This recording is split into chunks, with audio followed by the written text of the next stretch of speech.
সরকার বিরোধী কন্টেন্ট না সরানোর কারণে মেসেজিং অ্যাপ টেলিগ্রামকে জরিমানা করেছে রাশিয়ার একটি আদালত। মঙ্গলবার দেশটির রাষ্ট্রীয় বার্তা সংস্থা তাস বলেছে, সন্ত্রাসী হামলা ও রাশিয়ান সরকার উৎখাতের লক্ষ্যে বিক্ষোভে অংশগ্রহণের আহ্বান জানানোর মতো কন্টেন্ট সরাতে অস্বীকৃতি জানানোয় টেলিগ্রামকে ৭০ লাখ রুবল বা $৮০,০০০ জরিমানা করেছে মস্কোর এক আদালত। আদালতের নথির বরাত দিয়ে তাস বলেছে, বিপুল সংখ্যক তথ্য সম্পদের মালিক হওয়ার পরও চরমপন্থী কার্যকলাপের আহ্বান সংশ্লিষ্ট তথ্য বা বিভিন্ন চ্যানেল সরাতে ব্যর্থ হয়েছে Telegram.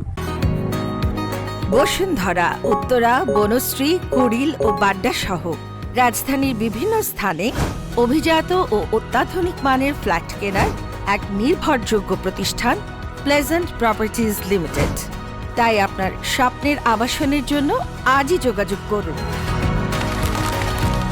Pleasant properties limited, where destiny matches eventually. বার্তা সংস্থাটি আরও বলছে, রাশিয়ার সরকারকে উৎখাতের লক্ষ্যে সরকার বিরোধী বিক্ষোভে অংশ নেওয়ার পাশাপাশি ইউক্রেনীয় বাহিনীকে সহায়তার লক্ষ্যে দেশটির রেল পরিবহনে সন্ত্রাসী হামলার আহ্বান জানিয়েছে আদালতের নথিতে তালিকাভুক্ত কয়েকটি টেলিগ্রাম চ্যানেল। এ বিষয়ে মন্তব্যের জন্য রয়টার্সের অনুরোধে সাড়া দেয়নি সামাজিক যোগাযোগ মাধ্যম ও instant messaging platform Telegram. Russian বংশোদ্ভূত পাভেল দুরোভের প্রতিষ্ঠিত টেলিগ্রামের প্রায় ১০০ কোটি ব্যবহারকারী রয়েছে। রাশিয়া, ইউক্রেন ও অন্যান্য সাবেক সোভিয়েত প্রজাতন্ত্রের বিভিন্ন দেশে ব্যাপকভাবে ব্যবহৃত হয় এই প্ল্যাটফর্মটি। ২০২৪ সালের অগাস্টে টেলিগ্রাম ব্যবহার করে জালিয়াতি, অর্থপাচার ও শিশু যৌন নির্যাতনের ছবি শেয়ারের অভিযোগে ফ্রান্সে গ্রেপ্তার হন পাভেল দুরভ। মামলার তদন্তের পর ফ্রান্সে বেশ কয়েক মাস আটক ছিলেন তিনি।